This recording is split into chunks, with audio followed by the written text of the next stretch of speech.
Preste atenção no que Deus tem para nós essa noite. Esse capítulo de Gênesis 6, e o livro Gênesis significa criação, a gênese da criação. E vê o 1 aqui. E aconteceu que os homens começaram a multiplicar sobre a face da terra, lhes nasceram filhas. E viram os filhos de Deus que as filhas dos homens eram formosas, e tomaram para si mulheres de todas as que escolheram. Até aí. Olhe para cá. O que esse texto vai narrar? O juízo de Deus sobre a iniquidade do homem. O que é juízo? O julgamento, a sentença de Deus contra o pecado e a maldade do homem. Muito diferente do que muitos pensam, que Deus é amor, e Ele é amor, mas Deus não pode ser só amor, Ele também é justiça e juízo, porque Salmos diz, justiça e juízo são o alicerce, a base do seu trono. Verdade e misericórdia vão adiante do seu rosto. Esse texto vai falar do juízo que Deus aplica sobre o povo daquela época. O juízo, o julgamento, a sentença que Deus traz sobre a população mundial de Gênesis 6, dos primórdios da terra. E é sobre isso que eu quero dizer. A sentença que está sobre esse mundo. Essa nação, a terra está sob júdice, está sob julgamento, pelos delitos hediondos que ela está cometendo. Os cristãos falsos, que têm feito orgias e atrocidades piores que incrédulos, também estão sobre o juízo de Deus. O martelo de Deus está prestes a ser batido,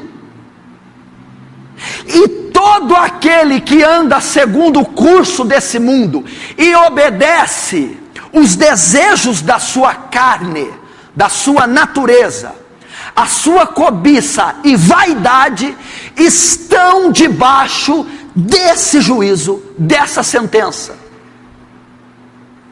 A terra não é fruto do acaso, onde cada um faz a sua própria lei, onde cada um julga o que é necessário ser julgado. A verdade é relativizada. Eu tenho meus próprios conceitos e meus valores. Aquilo que para você é mal, para mim não pode ser mal. Tudo é relativizado. Ou seja, você tem a sua própria lei. E isso é anti-Deus e anti-bíblico. Porque Deus é o mentor e criador da raça humana, e Ele deixou aqui a constituição dEle. Ele deixou a legislação dEle. Então o homem não pode andar como bem entende nessa terra, e fazer o que o seu nariz apraz e julga ser certo.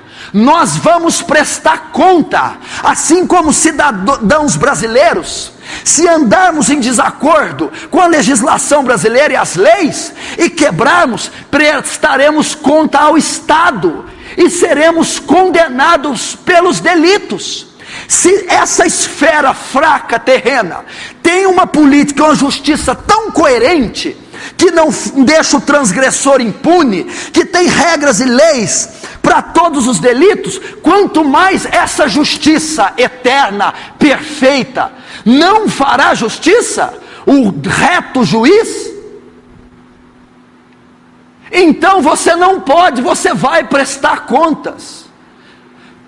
Apocalipse 19 e Coríntios ou Romanos, Coríntios 15 diz que todos hão de comparecer no julgamento de Cristo, tanto os ímpios condenados como os cristãos, para prestar conta das suas obras. Então, a terra está sobre o julgamento. E a qualquer momento Deus pode executar o juízo dele. Você já tem visto ele sendo executado. E não me diga que é obra do acaso ou da natureza.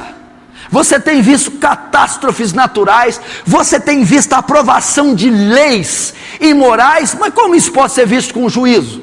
Deus está entregando o homem às suas paixões. Deixa, você quer seguir o curso do teu desejo? Faça atrocidades, case com pessoas do mesmo sexo, cause anomalias, porque elas mesmo vão voltar contra vocês. Você tem visto. E esse juízo vai vir. Esse juízo vai vir pela criminalidade. Você acha que o ACM que morreu aos 4 anos vai ficar impune? Você acha que o Orestes Quercia vai ficar impune por tudo que ele fez?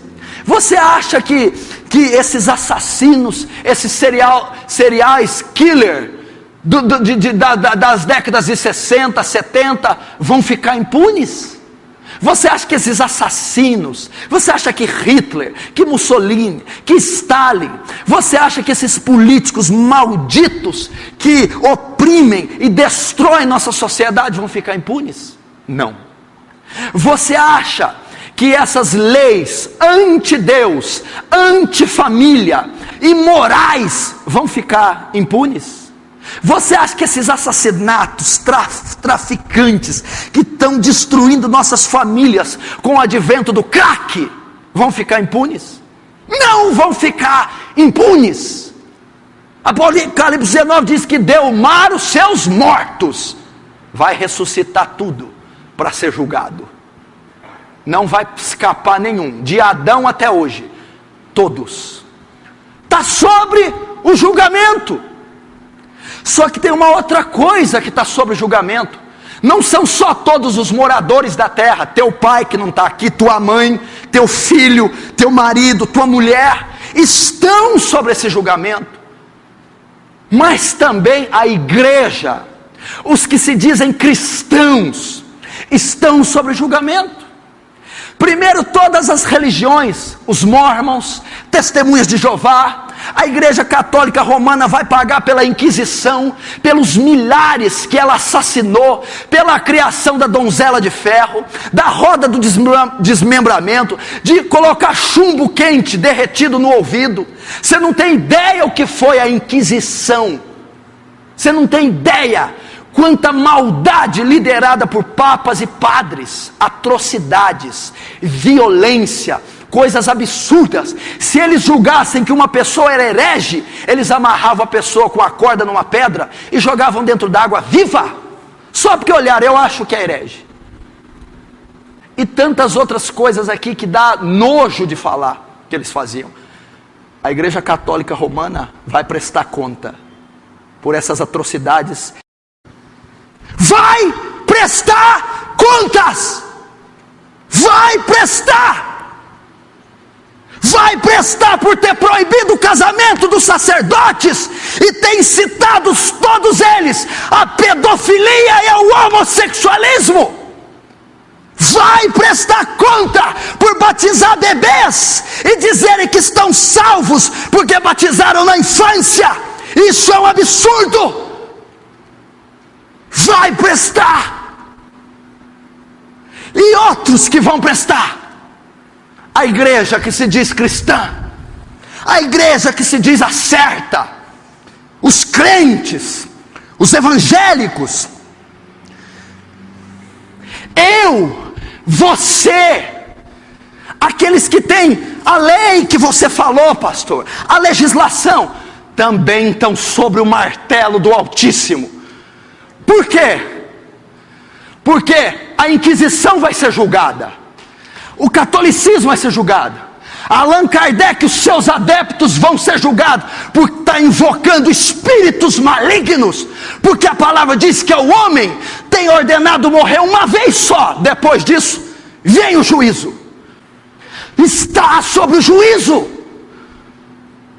Mormons levando milhões ao inferno, pastor, todo mundo é bonzinho, está ajudando os outros. Você não ajuda ninguém se não pregar o evangelho.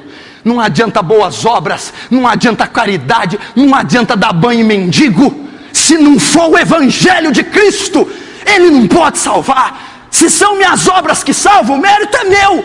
É o mérito dele na cruz que salva, e não minha bondade ou minhas obras, que são trapo de imundícia, segundo a Bíblia. Se for minhas obras, minha caridade, eu anulei o sacrifício dele, entenderam? Para que ele desceu e morreu? São os méritos dele, é aquilo que ele fez e ninguém podia fazer. O preço que ele pagou, coitado de você, você não teria jamais a vida dele. E quarto, os evangélicos. Vai ser julgado esse povo? Hitler, pelos 50 milhões que morreram, 6 milhões só de judeus. Mussolini foi comparsa. Stalin foi um assassino de marca maior. Lenin, que difundiu o socialismo e o comunismo. Calígula, os imperadores. Pega todos, Nero. As religiões. Agora, os evangélicos. Sabe o que Jesus fala para você? Tem uma cidade que está pertinho aqui de Gênesis, que foi julgada. 2 cidades. Fala o nome dela aí quem souber. Sodoma e Gomorra. Elas foram destruídas. Eu vou te falar o que tinha lá em Sodoma e Gomorra. O pecado dessas 2 cidades foi tão grande. Sabe o que Deus fez? Fez chover fogo e enxofre, e fulminou, trucidou Sodoma e Gomorra, Franca e Ribeirão Preto, destroçou, caiu fogo e enxofre. Imagina, chuva ácida, arrasou, fulminou Hiroshima e Nagasaki. Por que Deus fez isso com Sodoma e Gomorra? O pecado de Sodoma e Gomorra era tão grande, daí vem o termo sodomia, lesbianismo e homossexualismo, de homem com homem, mulher com mulher, de filho com pai, mãe com filho, um desastre, um incesto, uma orgia que não tem ideia. Era o cenário de Sodoma e Gomorra. Mais um pouco, estava Ló, filho de Abraão. Deus manda 2 anjos para tirar Ló de lá. Olha o nível do pecado de Sodoma e Gomorra. Quando os 2 anjos chegaram lá, os moradores queriam estuprar os 2 anjos, queriam deitar com os anjos, queriam fazer sexo com os anjos. Olha o nível da orgia, o nível da depravação de Sodoma e Gomorra. Queriam molestar anjos. Essas cidades vão ser condenadas no dia do juízo. Mas o que tem a ver com nós? Jesus disse assim, escuta: menor rigor terão no dia do juízo Sodoma e Gomorra do que vocês. O julgamento da igreja que conhece a verdade e pratica o contrário será pior do que 2 cidades que tentaram estuprar anjos. Menor rigor terá no dia do juízo Sodoma e Gomorra do que para Edir Macedo, Valdemiro Santiago, Prosperidade, essa zona que está virando a igreja evangélica. Menor rigor terão. Por que terão? Porque Sodoma e Gomorra não tinha Bíblia, não tinha o Espírito Santo, não tinha canais de comunicação, não tinha a estrutura que esse povo que se diz cristão hoje tem. Como que Deus vai condenar pessoas atrozes, malignas, assassinas, sim, mas ignorantes? Agora o engraçado é que nós somos tão malignos, atrozes como eles, porém não somos ignorantes, temos a lei de Deus. A nação, as religiões falsas, os ímpios e os cristãos pervertidos estão sobre essa sentença, sobre juízo. Vamos saber por que ele fez juízo. Agora é só para os cristãos a palavra. Escute. Versículo 2: E viram os filhos de Deus que as filhas dos homens eram formosas, e que tomaram para si mulheres de todas as que escolheram. Até aí. Filhos de Deus com as filhas dos homens. Entendeu? Eu não vou entrar no mérito teológico dos anaquins, nefilins, dos anjos caídos. Isso aí é questão para concílio. Eu não vou fazer nenhum concílio aqui. Por que começou o juízo sobre a época de Noé? Por que Deus mandou o dilúvio e massacrou todo mundo? Por que o juízo vem? Por que a sentença foi dada? Porque os filhos de Deus, o povo de Deus, separado, escolhido, peculiar, se misturou com as filhas dos homens. Casamento misto, mesclou justo com corrupto, luz com trevas, bom com mal, e misturou. Essa mistura foi criando outros seres de outras espécies, foi se descaracterizando o perfil e o padrão do povo de Deus, e eles se corromperam e se degradaram por essa mistura. Por que o juízo vem sobre nós? Porque o povo de Deus, os cristãos, quer se misturar, quer se casar com as coisas da terra, com as coisas do mundo, e tomaram os filhos de Deus as filhas dos homens, e se casaram, se prostituíram, coabitaram com ela. E a Bíblia diz assim: aquele que se une com a meretriz, faz-se uma só carne com ela, entendeu? Porque a união sexual, ela é mística, ela compreende algo espiritual, e é isso que a igreja está fazendo, está se deitando, se prostituindo com o mundo, está se fazendo um com ele.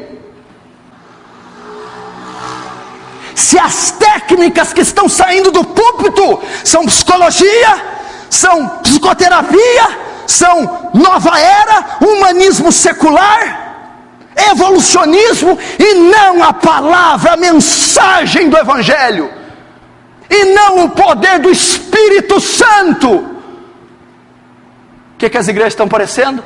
Entretenimento, show. O púlpito, que é esse lugar aqui que tem que ser sacro, santo, virou um talk show.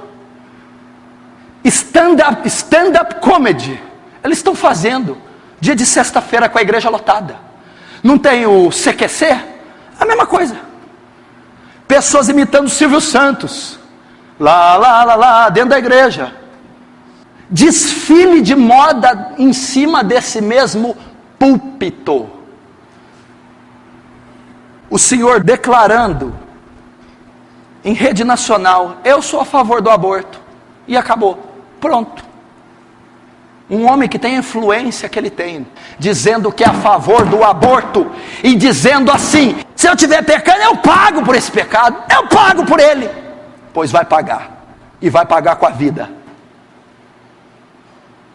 Misturando-se com o mundo, casamentos ímpios, mistos. Hoje você olha o cristão, ele é pior do que o ímpio. Olha para o jeito de vestir da igreja, estão iguais, estão fazendo a mesma coisa. O crente hoje frequenta o mesmo lugar que o ímpio, tem as mesmas amizades, o mesmo linguajar, a mesma vestimenta do ímpio. Você sabia que a mentira manda para o inferno? A coisa mais normal do mundo é crente mentiroso. Está lá em Apocalipse 21:8, fornicadores, adúlteros, feiticeiros, ladrões, e todos os mentirosos serão lançados no lago de fogo. E mentira é uma marca desse século, é uma marca dessas novelas malditas, é uma marca dessa literatura. A mentira é a marca da trama, da indústria cinematográfica, dos romances. É a mentira recheia daquela pitada, mas a mentira procede de Satanás. tomaram para si filhas dos homens. A igreja está caminhando a passos largos. Hoje o pastor, ele não deseja o poder celeste, o poder do alto. Hoje ele quer o poder terreno, o poder dos dólares, o poder da mídia, da imprensa, o poder da política.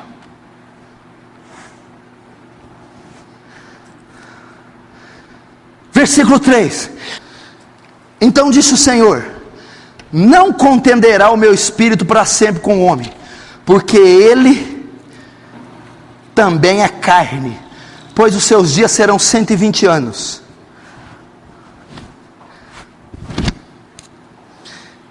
O que Deus fala aqui? Não contenderá, o meu espírito não agirá mais na vida do homem, o meu espírito não permanecerá mais no homem. Por quê? Porque este é carne, porque ele também é carne.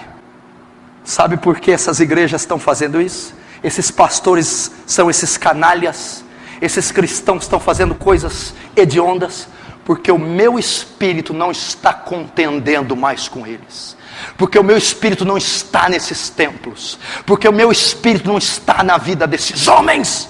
Ele não contenderá mais com o homem, não agirá, não influenciará, não estará mais nesses púlpitos, não estará mais nesses cânticos, não estará nesses homens. Por quê? Porque ele é carnal, porque a sua natureza é que prevalece.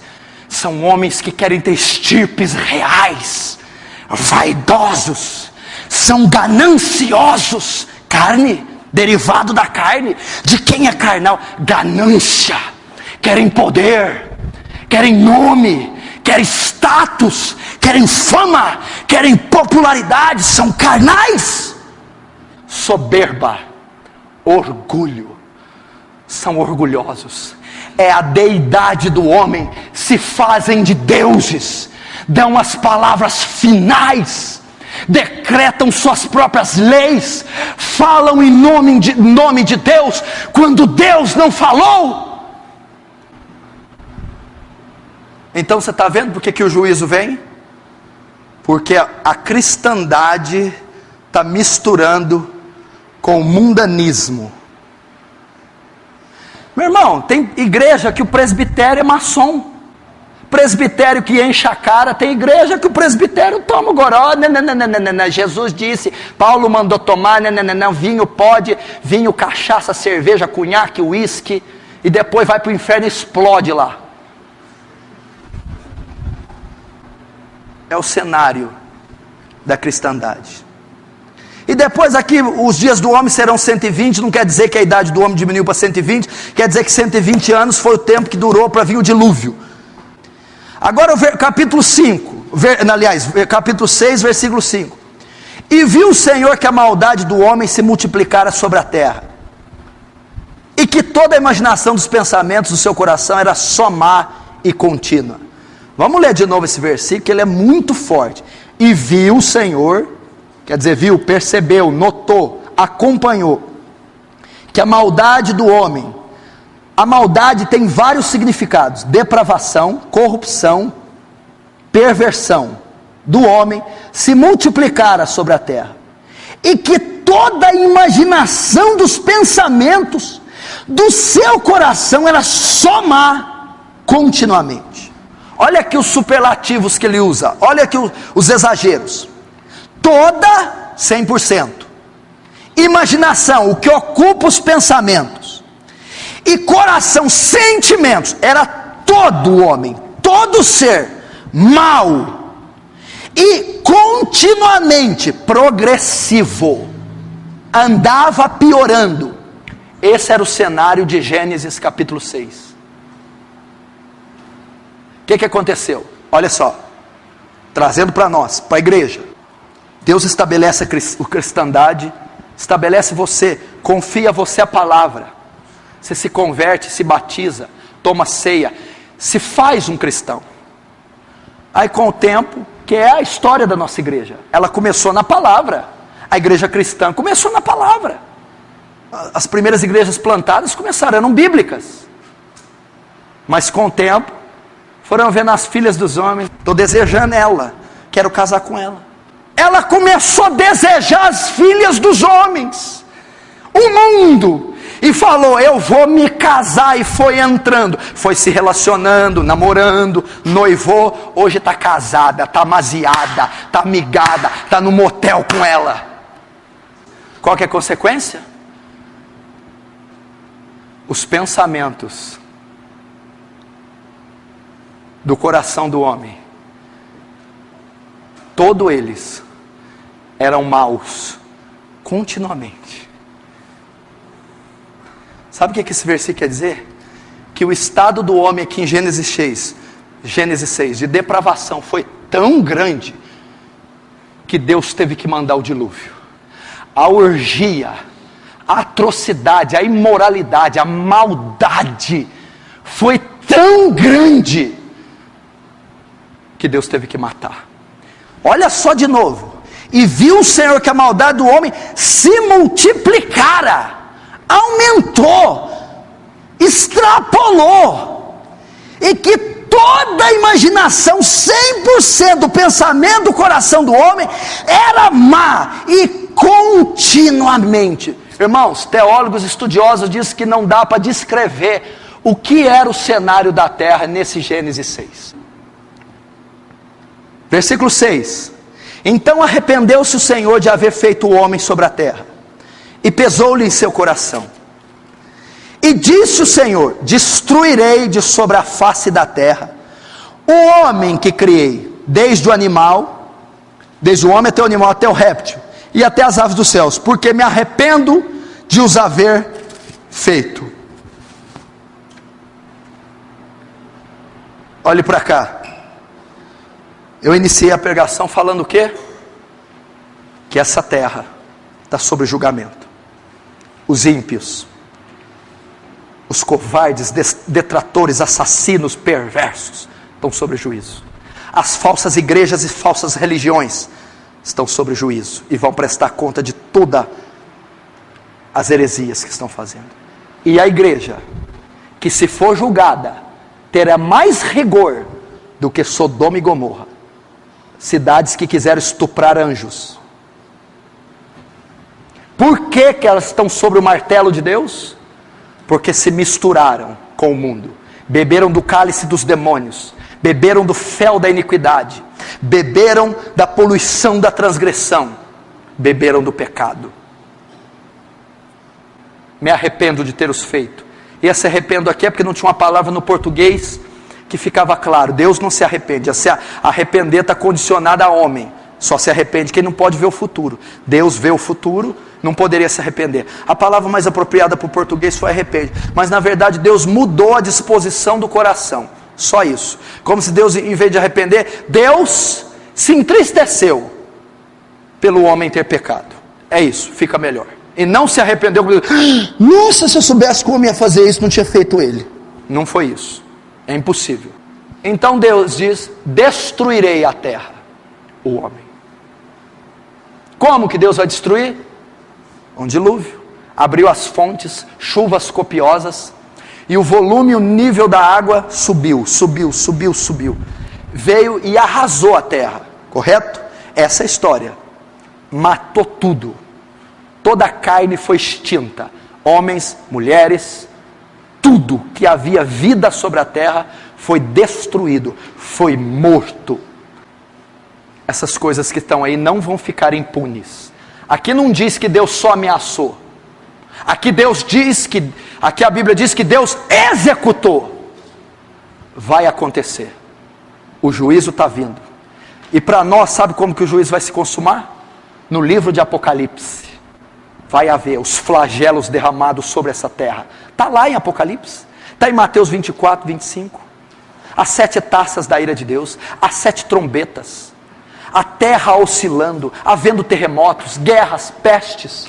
Haverão catástrofes e tragédias naturais. E haverá o advento do anticristo. A besta. O número 666. Está tudo preparado. Tudo isso será a marca do juízo sobre essa terra. E sabe o que vai acontecer com a cristandade que está aí?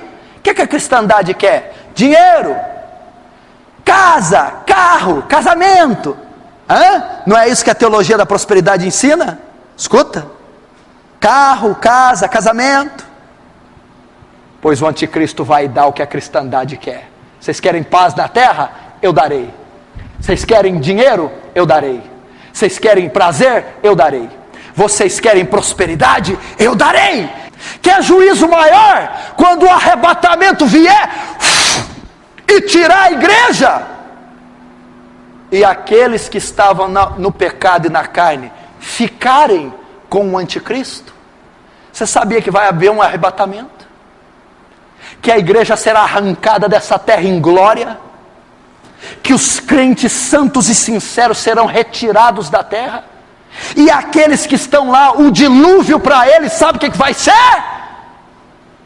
A esposa santa, bem, tarde demais, se foi. O marido santo ali na cama, bem, cadê? Tarde demais, se foi. A mãe santa liga, mãe, sua mãe não está aqui, se foi. E o juízo final, o largo ardente de fogo. Deixa eu te dizer uma coisa. Você sabia que você só tem uma vida? Olha para você aí. Você só tem essa vida. Você é uma alma eterna. Você nunca vai se desfazer. Você é uma alma eterna. Você só vai passar dessa era, dessa vida para outra. Mas vai continuar sendo você. Só que o que vai pesar é o que foi feito por Cristo aqui. O que foi feito por Cristo, Jesus, o que morreu por você na cruz para perdoar teus pecados, vai te levar a descansar na eternidade. E o que você deixou de fazer por aquele que morreu na cruz, vai te fazer descansar ou cansar no inferno. Vamos ver o parênteses, versículo 8.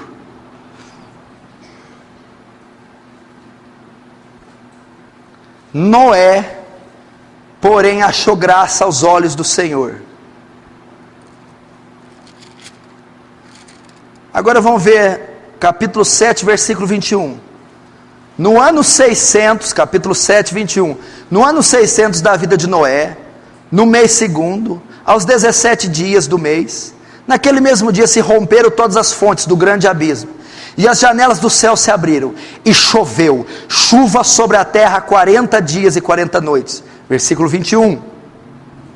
E expirou, morreu, foi exterminada toda a carne que se movia sobre a terra. Versículo 22. Tudo que tinha fôlego de espírito de vida em seus narizes, tudo que havia no seco morreu.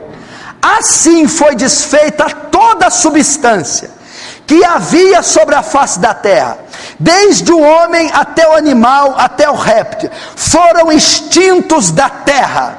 Até aí, deixa aí. Lembra no versículo 8? Deus mandou o juízo, prenunciou. Tem um outro adendo aqui, espera aí. Ele declara o juízo, não declara? Só que eu resumi. Ele declarou e falou para Noé construir a arca.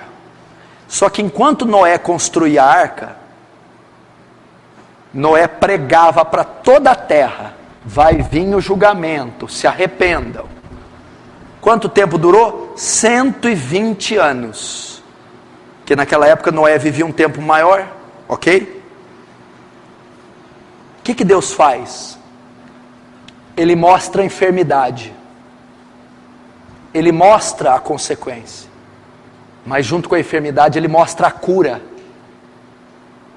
Ele falou assim, vai vir, mas Noé prega a eles, para que se arrependam. Eu vou dar a eles mais uma chance. Eu vou enviar aquele filho, para falar para aquela mãe, não é assim, conserta a tua vida. 120 anos, dando chance para o povo. É aquele pai, filho, deixa essas práticas, receba Jesus. É aquele culto que você vai, e Deus usa o pregador, o louvor, o irmãozinho, a senhorazinha. Abre o coração, muda a tua vida, deixa eu reger você, deixa eu perdoar teus pecados, deixa eu escrever uma nova vida. É um telefonema que alguém te dá: volta para a igreja, rapaz, lê a tua Bíblia, rapaz, perdoa aquela pessoa, rapaz, perdoa teu pai, perdoa tua mãe, perdoa teu esposo, conserta a tua vida, tira essa amargura do coração, tira esse ressentimento, esse rancor, esse fel, esse veneno. Fax, telegrama, e-mail, MSN, mensagem, todas as formas, porque Deus é misericordioso. A mesma coisa para a cristandade. Deus está vendo? Está são e salvo, está vivo, respira. Há esperança para você, há uma chance para você, há uma chance para esse povo, se eles se arrependerem, se eles ouvirem a mensagem original. E talvez alguns entraram aqui, e Deus está dizendo: a segunda chance está aberta, a misericórdia está aqui escancarada. Eu sou tardio em irá, diz o Senhor, grande beneficência em perdão. Mas eles não ouviram. Veio o dilúvio, arrebentou com tudo. Mas tem um parênteses: Noé ele poupou. E a família de Noé, que estavam em 8, Noé mais 7. Por que Noé achou graça? Por que Deus poupou Noé? Vamos voltar no 7, no versículo 23. Assim foi desfeita toda substância que havia sobre a face da terra, desde o homem até o animal, até o réptil e até as aves do céu, foram extintos da terra. Ficou somente Noé e os que com ele estavam na arca. Olha o que Deus está dizendo: o juízo veio, o martelo foi batido, o apocalipse cumpriu. Ele pegou essa parte e mandou para o inferno, aquela matou, a outra condenou, o juízo descancarou na terra, o dilúvio arrebentou com tudo. Noé mais 7 não arrebentou. Noé e os 7 foram poupados do juízo, atravessaram o juízo intacto. Noé e os outros não receberam castigo. Noé e os outros não foram condenados. Noé e os outros não sofreram dano algum. Viu? Expirou toda a carne que respirava sobre a terra. Expirou, morreu, foi extinta. Ficou só Noé e a sua família. Como que Noé escapou dos filhos dos homens com as filhas das mulheres? Como que Noé escapou do pensamento mal continuamente? Como que Noé escapou de não ser carnal?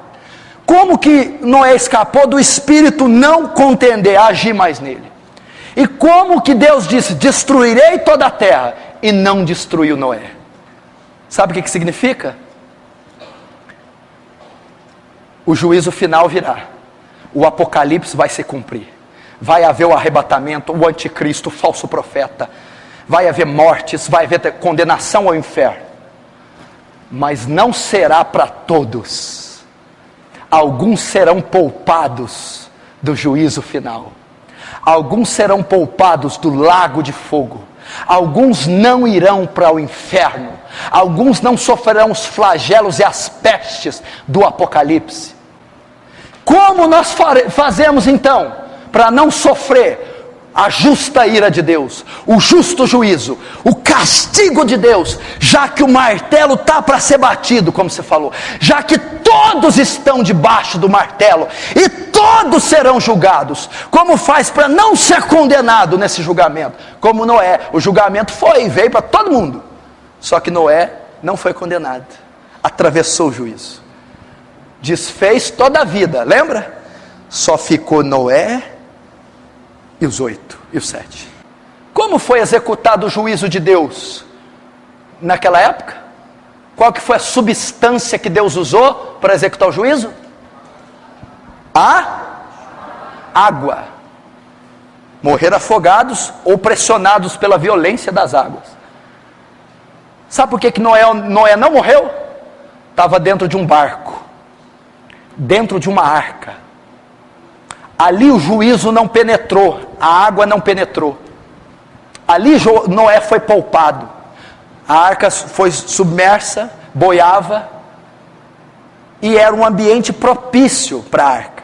Então eles não poderiam ser afogados, não poderiam ser asfixiados, porque a arca guardou das correntes e das chuvas.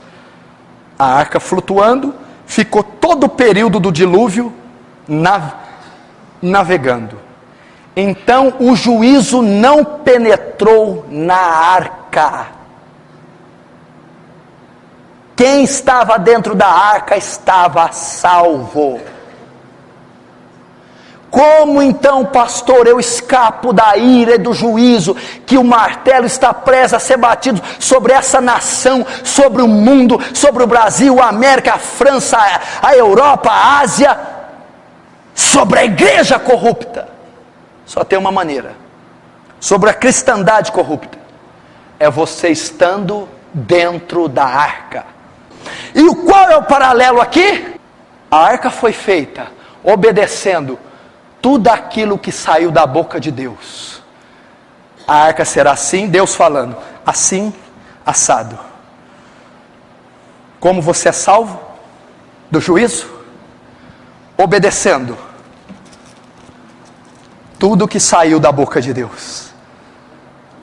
Alicerçando o teu casamento em tudo que saiu da boca de Deus. O teu namoro, o teu noivado, as tuas finanças, a tua fé. Se ela estiver pautada aqui, se a igreja que você congrega está pautada aqui, se a vida que você leva está pautada aqui, em tudo que Deus dirigiu, o juízo final não te pegará. Você pode pensar de duas maneiras. Você tem duas opções hoje. Primeiro, eu não estou dentro da arca. A minha fé não é pautada nesse livro, na palavra de Deus, porque isso aqui não é a palavra da igreja católica, nem da cristã, nem da evangélica, nem da espírita. Isso aqui não é a palavra de ninguém, não. Isso aqui é a palavra de Deus. Se você não está vivendo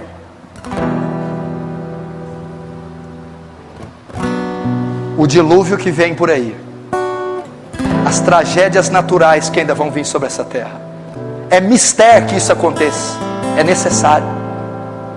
A Bíblia diz que é só o princípio das dores. Se você não estiver na palavra, você vai sofrer todo o juízo terreno e ainda o vindouro, a sentença no tribunal. Eu quero ver onde vai ficar teu dinheiro diante do trono de Cristo, a tua patente.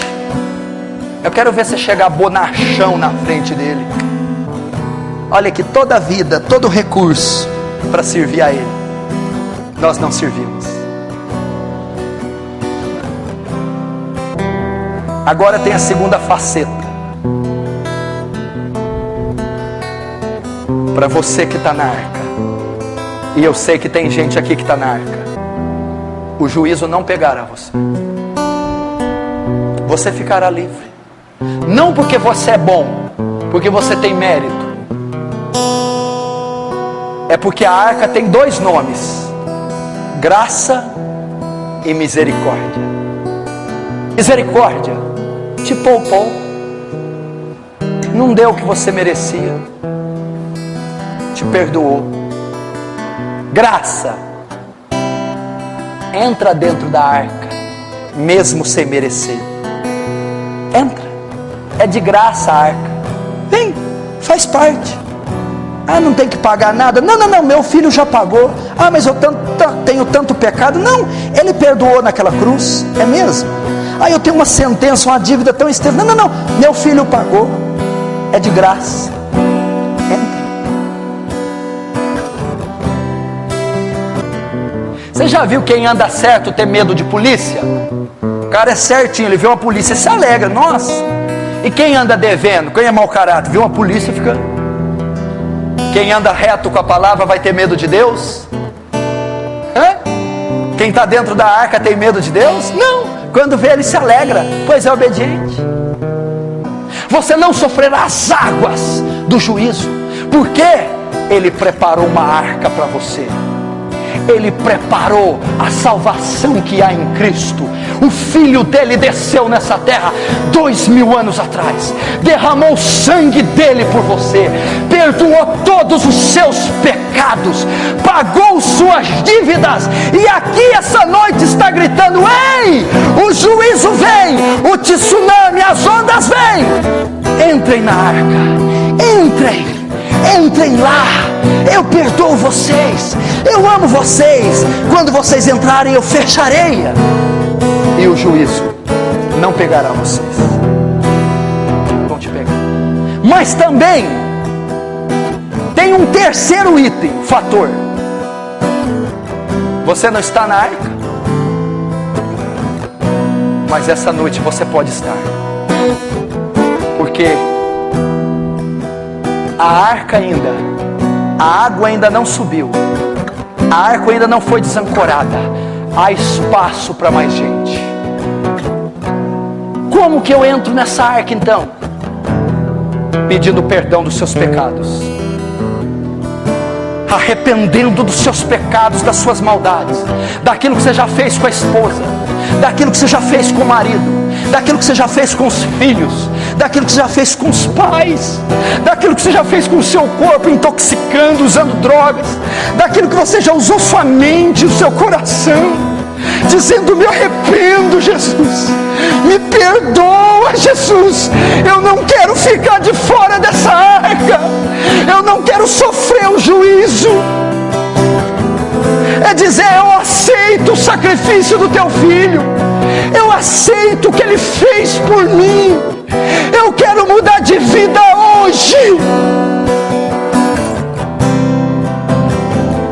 Se você dizer isso, a Bíblia diz, Jesus diz: o que vem a mim, de maneira nenhuma eu lançarei fora.